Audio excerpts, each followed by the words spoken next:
today we are,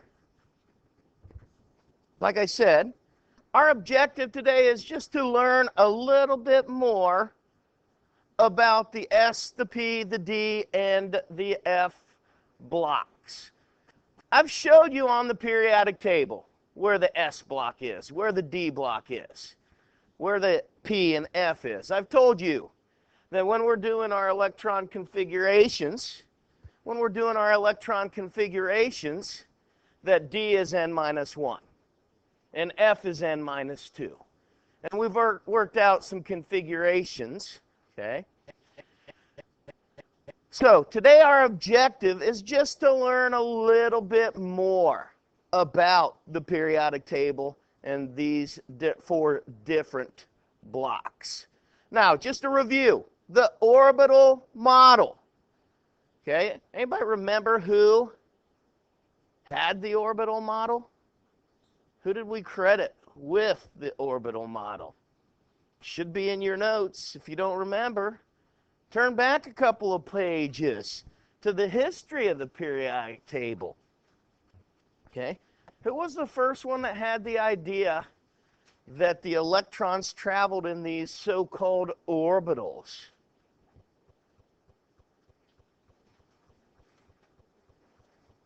We called it the planetary model, Mason? Niels Bohr. Excellent. Niels Bohr. Okay. So these orbitals are the energy levels of electrons labeled by the principal quantum number. Remember, that was the same number as the period. The 7 numbers to the left of your periodic table. The sublevel is the different shapes of the orbitals. Remember, we said that certain things about these sublevels, okay? Certain things about these sublevels, okay, such as n equals 1. The principal energy level has only one orbital, an s orbital. Okay, if we look at our periodic table, the second energy level, okay, it only has s and p's. Now the third energy level, remember, is where that overlapping started to occur, where the 3Ds came in. All right, but we talked about the different shapes that we had and the different numbers that we had. So I'm going to show you a little bit more about these shapes. Now, we talked about s orbitals and we talked about p orbitals, and how many p orbitals are there? How many p orbitals do we have? 3 of them. Okay, remember we labeled them p sub x, p sub y, p sub z. Now, I have seen already some people struggling with when we're drawing the arrows, okay? When we're drawing the arrows, and what I mean by that is there's some WebAssign questions where we've got blocks like this and we have arrow up and arrow come down. Those things like that. I've seen people already that have struggled because they had the entire P in one orbital. When in reality, how many orbitals do we have in P? 3. Okay, so don't forget that. So here are the 3 p orbitals. You know, pz is aligned to the z-axis. Px is aligned to the x-axis. Py is aligned to the y-axis. And here are all 3 of the p orbitals grouped together. Each orbital holds 2 electrons once again. So 6 total electrons on those p orbitals. Here are d orbitals. Now, we are not in here, we are not going to label these as dxz or dyz like they have here. All right? We're not going to label those like that, but these are just showing you the orientations, the shapes that the d orbital has. Now, the most important things for us about the d orbital is how many orbitals are there? How many d orbitals are there? What do you think? 5 d orbitals.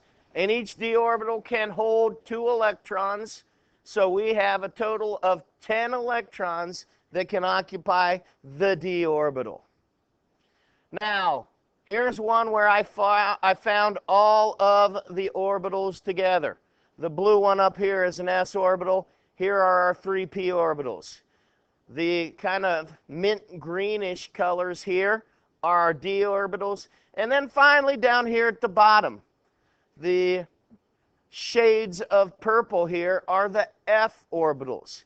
Now, f orbitals in number are 7. So I can see 4 on top, 3 on the bottom, 7 total. 7 total orbitals holding 14 total electrons. But once again, these shapes, okay, a 4-lobed, they'll typically call these D ones 4-lobed. I guess I can get that, kind of like a 4-leaf clover, if you've ever seen a 4-leaf clover. But 4-lobed, and then they call these F ones either 6 or 8-lobed. You know, I'm not, like I said, I'm not real concerned. The back 2 ones right here, the number of electrons and the number of orbitals that are on the s, p, d, and f are where we are most concerned about. All right? Once again, we've discussed where these are at. You should know where the s, the p, the d, the f is. If I say, you know, something like find me a p3, what would you say was the top element in the p3? Well, you would look and say, okay, here's p1, here's p2. So what's the top element in the p3? Nitrogen. Okay. What's the top element in the D2? Well, here's D1, here's D2. All right, D1, D2. So just locating these. Now here's probably really the first time that we're going to start talking about these guys and using their actual names. All right, and we'll talk first about the group 1 metals. These group 1 metals are called the alkali metals. Okay? The alkali metals. They are very, very reactive metals. We don't usually find them naturally on the earth because they react immediately. Okay, they react immediately. Now, we know that all of these alkali metals have 1 electron on the s orbital. Okay, so they would be S1, every one of them.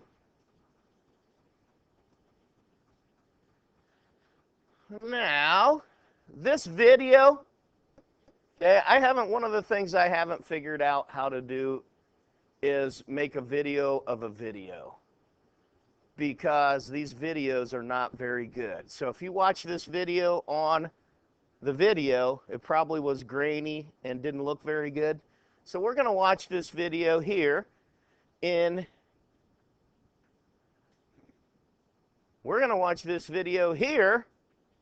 hopefully it'll be a little bit better than what we had before. But look, they're cutting it right there. Watch it get darker immediately.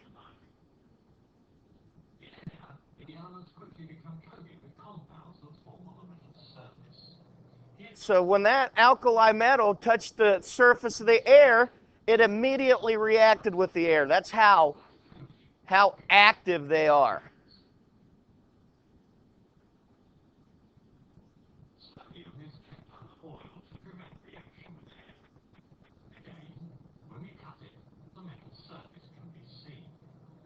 Now look, that's a metal.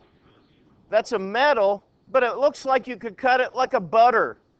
Like butter. It's very, very soft metals. The correction in air is so quick that it's hard to see the metallic luster at all. As we go down the group, the elements seem to react more quickly with air. React more quickly as you go down the group. The alkaline metals reaction with water. We'll start with lithium. The metal floats on the water and reacts with it, giving off hydrogen gas. Now for sodium. The same sort of thing happens, although the reaction is a bit more vigorous. All the alkaline metals react with water in the same way. React vigorously with water, we say, releasing hydrogen gas. The metal dissolves to give an aqueous cation with a single positive charge.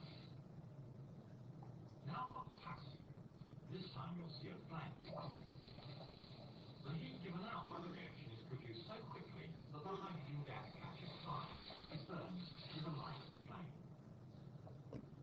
The next element is rubidium. See, on that one he had a glove on. Between us and the reaction.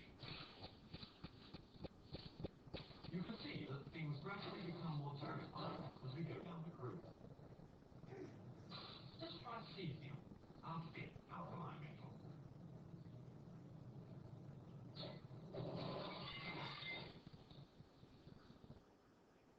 Now, that was just cesium right there. That was cesium, which isn't even the bottom one. Okay? Isn't even the bottom one of that group. So,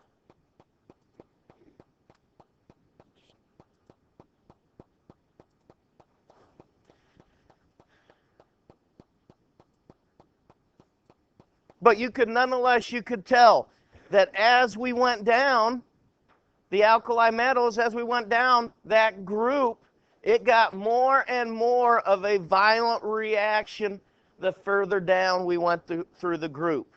When we got to cesium, it reacted so violently that it shattered the glass.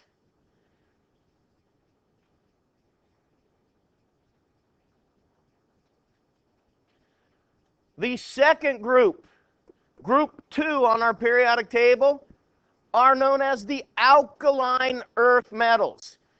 They contain 2 electrons on the S sublevel, so they would be S2. They are harder and more dense than the alkali metals. They are very, very reactive, but they are less reactive than the alkali metals. So the alkali metals are more reactive than the alkaline earth metals, but nonetheless, the alkaline earth metals are very reactive. Now, if you look, groups 3 through 12 on your periodic table. Groups 3 through 12 on your periodic table consist of what we call the D block elements, right here in yellow.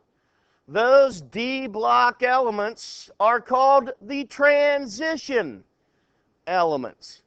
Remember, we talked about, when we were discussing WebAssign, we talked about certain things where the electron was transitioning back and forth between the S block and the D block.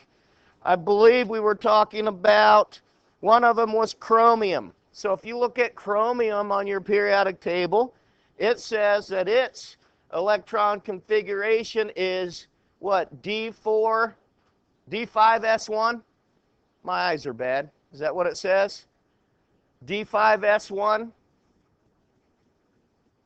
Because that is how we saw that that was a transitioning electron moving back and forth. The transition elements are good conductors of electricity, and they have a very high luster. What does that mean? What's a high luster mean? Yeah, it's pretty shiny. They're pretty shiny. Stop and think of some of those, you know. I see copper up there. I see gold up there. I see silver up there. All right, so there's some very shiny ones. The transition elements are less reactive than the alkali and the alkaline earth metals. And these three, palladium, platinum, and gold, are some of the least reactive metals that we have. The P block. The P block of elements there, 13 through 18. Now this is going to be important. So if you don't have this written down, you need to. Okay? The P block together with the S block are called main group elements. They're also called representative particles.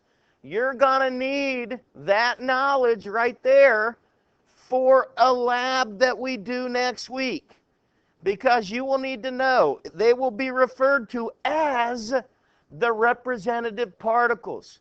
If you don't know what representative particles are, you're going to struggle.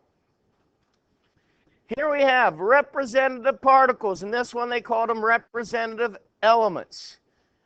So if I'm talking about the representative particles, I am talking about elements that are in either the S or the P blocks. Okay? The representative elements are either in the S or P blocks. Group 17. Group 17 are what we call the halogens. The halogens. Fluorine, chlorine, bromine, and on down. They are P5s, okay? They are P5s. They are the most reactive of the nonmetals. So the halogens are all nonmetals. They are the most reactive of the nonmetals. They react vigorously with metals to form what we call salts. Probably one of the most common ones. If I tell you salt, you're probably going to spit back at me sodium chloride, because that is the most common salt that we deal with. All right. So sodium chloride, chlorine is a halogen, sodium is an alkali metal, both of which are very, very reactive elements. So why not pair them up and have sodium chloride? We'll discuss this more, why these elements are so reactive, later on when we talk about some bonding. The last thing we're going to talk about, and I don't know if the video had them referred to as this, the check the P block of elements. The P block of elements are the inner transition elements. Where does the P block fit in? I don't know why I just said that. Where does the F block fit in? Where does the F block fit in on our periodic table? It fits in right between what two groups? All right, Justin, what two groups it fit in between? Group 3 and 4, right? So it's smack dab in the middle of the transition elements, isn't it? Why do you think that they're referred to as inner transition elements? Because they're smack dab in the middle of them. The lanthanides are the top of the F block. Okay? The lanthanides are shiny metals that are very similar to the alkaline earth metals. Okay? So we refer to the top as the lanthanide series. And a simple way to just remember that is, what's element 57? Okay? What's element 57? Lanthanum? What's element 58? Or excuse me, what's the element 89. Element 89 is what? Actinide? Actium? That's why these are the actinide series. The second row, the bottom of the F block. Okay? The actinides are all radioactive. The only ones that are naturally occurring on the Earth are the first four. Okay? The other ones are all what we call synthetic, which means that they are made in the laboratory. They are laboratory-made elements. Okay? So, the big thing today that you should take away is you should have a knowledge of names. That way, when I ask you, I say something like, well, that's an alkali metal. Well, you know where alkali metals are. They are group what? Alkali metals are group 1. If I say something like, ooh, don't forget your halogens, okay? What's a halogen? Group 17. Now, we haven't named all of them, and typically, why don't you point your finger at oxygen, okay? Oxygen. Some of these guys in there that we don't have names for. For instance, I typically refer to oxygen in that group, which is what, number 16, okay? I refer to group 16 as the oxygen family, okay? The nitrogen family, the carbon family. All right, so those ones that we haven't named, I typically refer to those as being the family of the top element that is in that group. Okay. Any questions for me about what we have discussed today?